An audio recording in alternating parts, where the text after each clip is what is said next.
Hello everyone, good morning all of you. So what's up? I think you all are fabulous. So yesterday I have started new classical age. So today I will discuss about John Dryden and his work. And देख लीजिए, आपको ये जो quotation है इससे बहुत ज़्यादा सीख मिलेगी. Death in itself nothing but we fear. हाँ, हम डरते हैं जबकि ये कुछ भी नहीं है. तो फ्रेंड्स, हमने कल न्यू क्लासिकल एज के बारे में बताया था कि इसके 3 पार्ट्स हैं. So today I will discuss about John Dryden. John Dryden आप जानेंगे तो आप खुद ही पहचान लेंगे कि कितना बड़ा नाम है इनका लिटरेरी क्रिटिसिज्म में. And he was born 9 August 1631 एल्डविंकल UK and died 12 May 1700 London UK. So he was a English poet, literary critic, translator, playwriter, first poet laureate in England. तो लॉरेट आपको समझ में आया?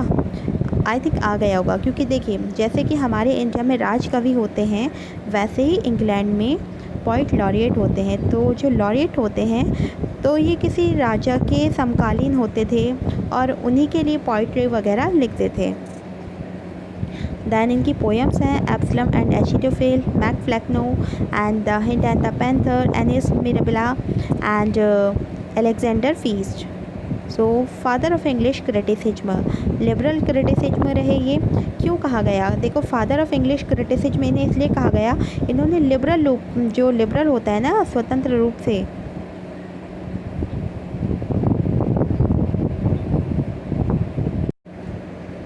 तो फ्रेंड्स कल हमने न्यू क्लासिकल एज शुरू कर दी है और मैंने उससे पहले सीक्वेंस वाइज जो क्रिटिसिज्म है उसके बारे में बताया है. स्टार्टिंग और डिराइव्ड, कौन सा एज आया, ग्रीक, रोमन, सारी चीज़ें बताई हैं, इस पर डिस्कस किया है.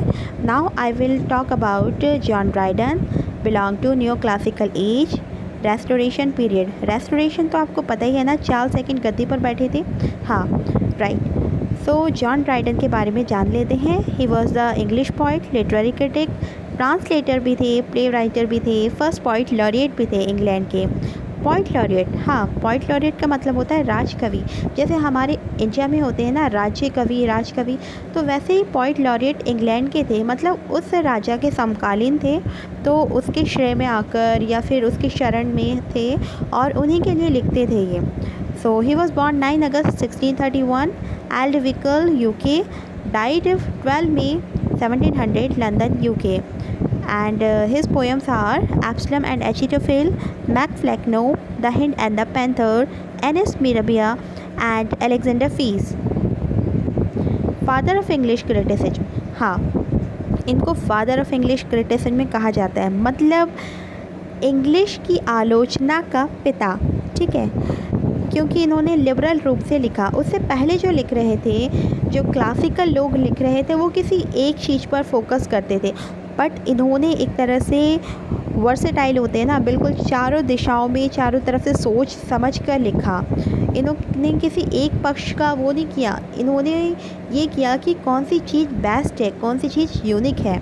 तो modern is better than ancient, ये भी बताया कि मॉडर्न है तो वो बेटर है एंशियंट से, क्योंकि जो एंशियंट होते थे वो कॉपी करते थे. ठीक है, वो कॉपी करते थे, और जो मॉडर्न होते थे उन चीज़ों को पढ़ते तो थे लेकिन वो अपने हिसाब से लिखते थे.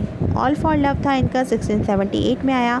ऐसे on criticism and essay on dramatic poesy. इनकी जो कोटेशन है, beauty love is love reward, honour is but empty bubble, we first make our habit then our habit make us. आप अवर को आर भी बोल सकते हैं, क्योंकि अगर आप ऑक्सफोर्ड की डिक्शनरी पढ़ेंगे तो आपको अवर का जो प्रोनाउंसिएशन है वो आर में भी मिल जाएगा. So please don't be confuse. And today I will discuss about essay on dramatic poesy and it was originally published 1668. ये लिखना तो 1666 से था, जब प्लेग चल रहा था इंग्लैंड में, बट ये जो ओरिजिनली पब्लिश हुई थी तो इसी डेट में हुई थी, 1668 में. And it is a semi drama. ठीक है, सेमी का मतलब होता है आधा और ड्रामा का मतलब नाटक. जैसे सेमी कॉलम होता है ना, अर्धविराम, उसी तरह से ये है सेमी ड्रामा. इसमें बताया है ट्रेजी comedy is the unique work of Shakespeare. तो जो लोग उनकी बुराई कर रहे हैं शेक्सपियर की, कि मतलब दो चीज़ों को मिक्सअप कर देते थे, कोई मतलब सर्टेनिटी नहीं थी, तो उस चीज़ों पर इन्होंने डिफेंड किया है। इंग्लैंड और नीदरलैंड का जब बैटल चल रहा था तो उसको देखने के लिए जो 4 पर्सन हैं वो गए थे, तो उसी पर सारी डिबेट है। डिबेट कहाँ है? एक नाव पर बैठकर है, बोट पर।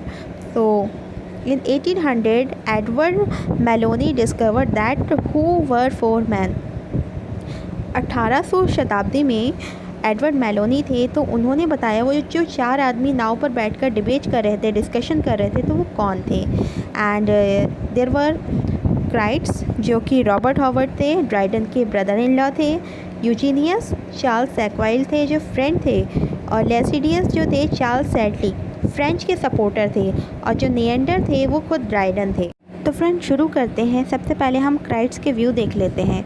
उन्होंने कहा था कि ancient are better than modern. जो एंशियंट हैं, जो प्राचीन वाले हैं, ग्रीक रोमन, वो ज़्यादा बेटर हैं, बिकॉज मॉडर्न इमिटेट्स एंशियंट। क्योंकि हम जो मॉडर्न हैं वही तो नकल करते हैं पुराने लोगों की। Ancient imitates natures. एंड उन्होंने बहुत प्रॉपरली लिखा टाइम, प्लेस, एक्शन, 3 यूनिटीज़ को। और जैसे कि टाइम में क्या होता है, 3 घंटे की चीज़ 3 घंटे में दिखानी है। प्लेस में क्या होता है, जैसे लंदन में घटना घट रही है या पेरिस में घट रही है, तो हम उसे वहीं घटाएंगे, वहीं पर मतलब शो करेंगे। और जो एक्शन है वो कहाँ होना चाहिए, मतलब कि ये नहीं कि जो कि मतलब मरते होकर दिखा रहे हैं तो उसे तुरंत जिंदा कर दो। नो, एक्शन तो वैसा ही होना चाहिए बिल्कुल। फिर हम देखते हैं जो नंबर 2 पर आता है यूजीनस। तो उसने कहा था we have copied but modern are better than ancient. उसने कहा हम लोग कॉपी ज़रूर करते हैं लेकिन हम लोग एंशियंट से बेटर हैं, क्योंकि हम लोग कुछ नयापन लाते हैं। देखिए मैंने एक पिक्चर्स अभी बनाई है आपके सामने थोड़ी देर पहले, और मैं इसको एक तरह से स्लाइड के माध्यम से दिखा रही हूँ। और उनका यही कहना था कि जो नया कुछ लाते हैं, एंशियंट तो है लेकिन नया लाते हैं, एंशियंट नॉट ओरिजिनल, क्योंकि कुछ भी ओरिजिनल नहीं है। जैसे कि एडिपस देख लीजिए आप लोग, ट्रोजन वॉर देख लीजिए, बहुत सारी चीज़ें मिल जाएंगी आपको। फिर नंबर 3 पर आते हैं लेसिडियस। तो उन्होंने कहा था, जो कि फ्रेंच के सपोर्टर थे, स्ट्रिक्टली 3 यूनिट्स को, हाँ जो 3 यूनिटीज़ हैं उनको तो हमने फॉलो कर ही लिया, आप लोग तो फॉलो नहीं करते। और हम लोगों ने कॉमेडी को और ट्रेजेडी को मिक्सअप नहीं किया, और ट्रेजेडी तो ट्रेजेडी ही रहेगी, कॉमिक नहीं बनेगी। अगर ट्रेजेडी लानी है तो उसको थोड़ा अलग वे में दिखाएंगे। और उन्होंने ये भी कहा कि हम लोग कोई वायलेंट सीन होता है, एक्शन होता है, वो बिल्कुल स्टेज पर शो नहीं करते हैं, ये बिल्कुल गलत है। जबकि अब हम देखते हैं 4th पर्सन, जो कि खुद ड्राइडन है, नियंडर बने हुए यहाँ पर। तो उन्होंने कहा था कि इंग्लिश ड्रामा है जो फ्रेंच से बेटर है, बहुत ही बेटर है, क्योंकि जो फ्रेंच है वो रियल नहीं दिखाते, इमोशंस एंड लॉन्ग डायलॉग्स दिखाते हैं, फालतू की चीज़ें। और यूनिटी ब्रेक तो की है शेक्सपियर के द्वारा, लेकिन उनका प्लॉट देखिए ब्रेक करते हुए भी कितना अच्छा बना है, रियल लगता है। क्योंकि अगर हम एक ही चीज़ को फॉलो करेंगे तो नकली चीज़ लगने लगेगी ना। तो ट्रेजेडी और प्लस कॉमेडी को मिक्सअप करके बैलेंस हो गया है एक्ट, ट्रेजिक कॉमेडी बन गई है। सो यही थे इनके point of view. So I think it's enough for today.